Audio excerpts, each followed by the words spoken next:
Gérald Darmanin qui est notre invité ce soir. Bonsoir. Bonsoir. Monsieur le ministre, pour vous interroger, Elisabeth Noir. Monsieur le ministre, bonsoir. Merci d'avoir accepté notre invitation dans les cieux de Radio Rythme Bleu au lendemain de votre arrivée en Nouvelle-Calédonie. Alors vous venez essentiellement, on a cru comprendre, parler de défiscalisation. Mais pourquoi cette visite et pourquoi maintenant c'est l'actualité en métropole entre la crise des Gilets jaunes, le grand débat national, l'entrée en vigueur du prélèvement à la source que vous avez piloté vous-même. Pourquoi maintenant ? Il y avait une urgence à venir en Calédonie ? Écoutez, ça fait 2 ans que je suis ministre du gouvernement d'Édouard Philippe et d'Emmanuel Macron et donc je trouvais que 2 ans c'était quand même un moment raisonnable pour vous dire que l'actualité est toujours très importante évidemment en métropole et on trouve toujours des excuses pour pas aller sur le terrain. Ce qui est sûr, c'est que le ministre du budget, il a 6 mois où il peut pas beaucoup bouger de métropole. C'est le moment où il présente le budget au Parlement et il passe beaucoup de temps entre le Sénat et l'Assemblée, grosso modo entre septembre et décembre. Donc il profite du premier semestre pour faire des déplacements. L'année dernière, je suis allé en Polynésie française et cette année, à la demande du président Germain, je suis venu en Nouvelle-Calédonie. Donc c'était le bon créneau. Alors vous êtes allé ce matin au Sénat coutumier, vous avez tenu plusieurs réunions assez techniques apparemment dans la journée, vous avez visité la menuiserie Benetou, on en parlait il y a un instant. Est-ce que vous avez déjà le sentiment d'avoir appris des choses ou est-ce que ça a conforté ce que vous saviez déjà au travers des dossiers ? Non, on apprend toujours des choses quand on va sur le terrain. Je ne suis pas venu seul, je suis venu avec plusieurs cadres de mon administration. Vous savez que je dirige en tant que ministre des Comptes Publics à la fois les douanes, à la fois ce qu'on appelle la DGFiP, c'est-à-dire la fiscalité, notamment ceux qui instruisent les dossiers de fiscalité. Et moi, je constate que sur le terrain, on s'aperçoit qu'il y a encore beaucoup d'efforts à faire de la part de l'administration centrale, pour mieux travailler avec le gouvernement, bien sûr, mais aussi pour aller plus vite dans les démarches. Tout à l'heure, même si c'était un témoignage qui datait de 2014, la menuiserie, 3 ans et demi pour des entrepreneurs qui créent de l'emploi pour avoir de la défiscalisation, c'est pas raisonnable. Il faut qu'on soit beaucoup plus court dans les instructions. Alors, c'est réglé ou c'est pas réglé encore ces problèmes d'instruction de dossiers dont effectivement se plaignent à peu près tous ceux qui demandent une défisque, comme on dit ?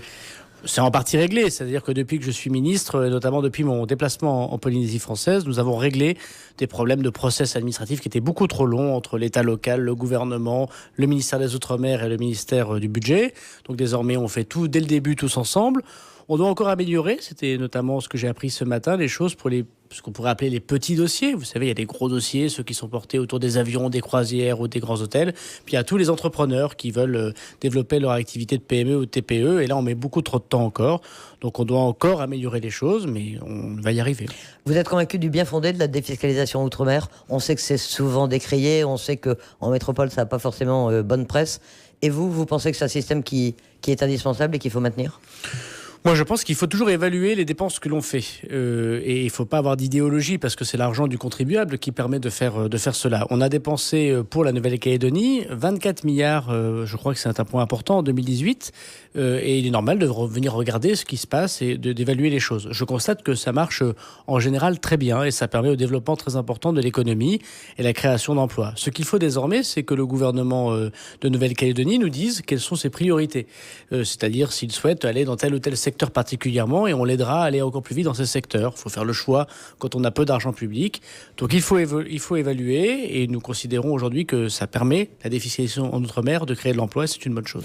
La réflexion sur les niches fiscales en métropole, elle en est où ? On sait que vous aviez évoqué à un moment leur diminution. Est-ce que la défiscalisation outre-mer, ça fait partie de ces niches fiscales qui pourraient être diminuées ou pas du tout ? Non, mais il y a 474 niches fiscales. Donc l'outre-mer en fait une parmi 474. Donc le débat peut être important. Et ces niches fiscales, elles sont par nature pas négatives, mais elles disent quelque chose de l'impôt en France, c'est-à-dire un impôt trop élevé. Et comme toujours en France, on a été un peu hypocrite. On a fait beaucoup d'impôts. Et donc du coup, pour que les gens se soient acceptés, on a fait beaucoup de niches. Bon. Et puis après, ces niches, elles ont parfois des évidences d'efficacité. C'est le cas de l'outre-mer, c'est le cas des services à la personne, les femmes de ménage par exemple, qu'on embauche. Et puis il y en a qui sont moins évidentes. Et donc la Cour des comptes, le Parlement, son travail, c'est d'évaluer les choses. Et moi, je constate à chaque fois que je me déplace en Outre-mer de l'efficacité de ces niches pour l'Outre-mer. Et quand vous venez évaluer ou quand vous examinez un dossier, qu'est-ce qui est décisif pour octroyer la défiscalisation ? Vous parliez de ce que souhaitait le gouvernement de la Nouvelle-Calédonie, mais quels sont les critères tangibles que vous retenez dans ces cas-là ? D'abord que les choses soient sérieuses, parce qu'il n'y aurait rien de pire pour la Nouvelle-Calédonie, par exemple, d'avoir un dossier qui s'est porté par la défiscalisation, qu'on dépense quelques millions, et puis qu'à la fin des fins, on s'aperçoit que c'était pas pour la création d'emplois et que les gens ont mis l'argent dans leur poche. Donc ça, c'est très important de pouvoir contrôler les choses et de savoir que le dossier, il est sérieux, qu'il est soutenu par des banques, qu'il est soutenu par le pouvoir politique et qu'on crée de l'emploi. Donc c'est ça qu'on regarde en premier. Et après, nous n'avons pas tellement à choisir. La loi et le règlement, aujourd'hui, le permet. Il y a des critères et donc on a ouvert par exemple des choses sur le logement. Le gouvernement de Nouvelle-Calédonie nous pousse à défiscaliser un certain nombre de projets sur le logement. On va l'accompagner sur ce point évidemment.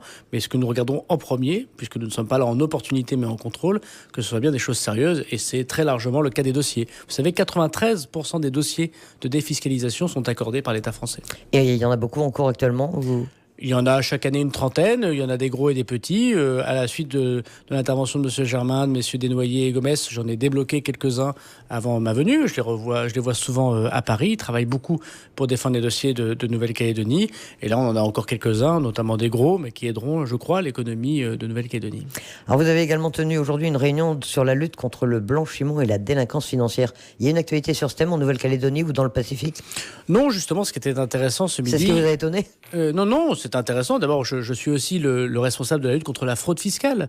Et c'est un sujet important. Vous savez qu'en métropole, c'est un sujet qui parfois d'ailleurs aujourd'hui traverse la demande d'une partie de la population de plus de justice fiscale, que les gens payent le bon impôt et qu'ils n'échappent pas à l'impôt qu'ils doivent payer, avec ses spécificités qu'en Nouvelle-Calédonie, vous le savez, le système fiscal, il appartient au gouvernement.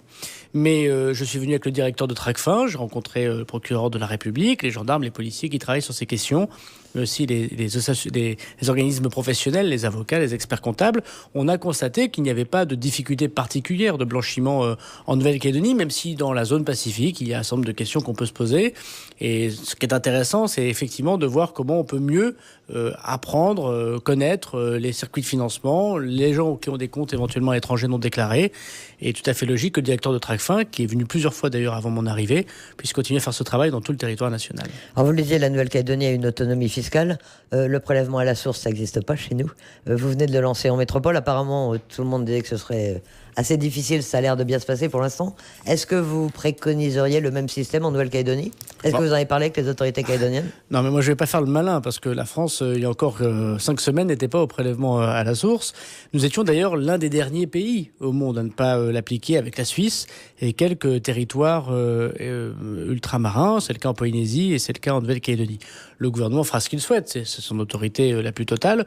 Moi, je constate que c'est un système qui permet aux Français de payer au moment où ils touchent leurs revenus, l'impôt, et pas un an décalé. Et ça règle des tas de problèmes pour les retraités, pour les personnes qui sont au chômage, pour les gens qui font de l'intérim, enfin bref, tous ceux qui ont des problèmes, si j'ose dire, de vie, qu'on peut tous avoir, des divorces, des mariages, des enfants qui partent du foyer fiscal. C'est un bon système.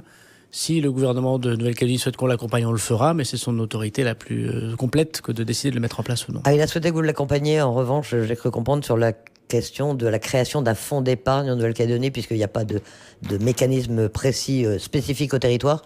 Est-ce que vous pourriez mettre à sa disposition un certain nombre d'experts pour travailler cette question? Est-ce que ça vous paraît intéressant pour la Calédonie? Ça me paraît intéressant. C'est une demande du président Germain qui m'a évoqué dès mon arrivée sur le territoire de Nouvelle-Calédonie.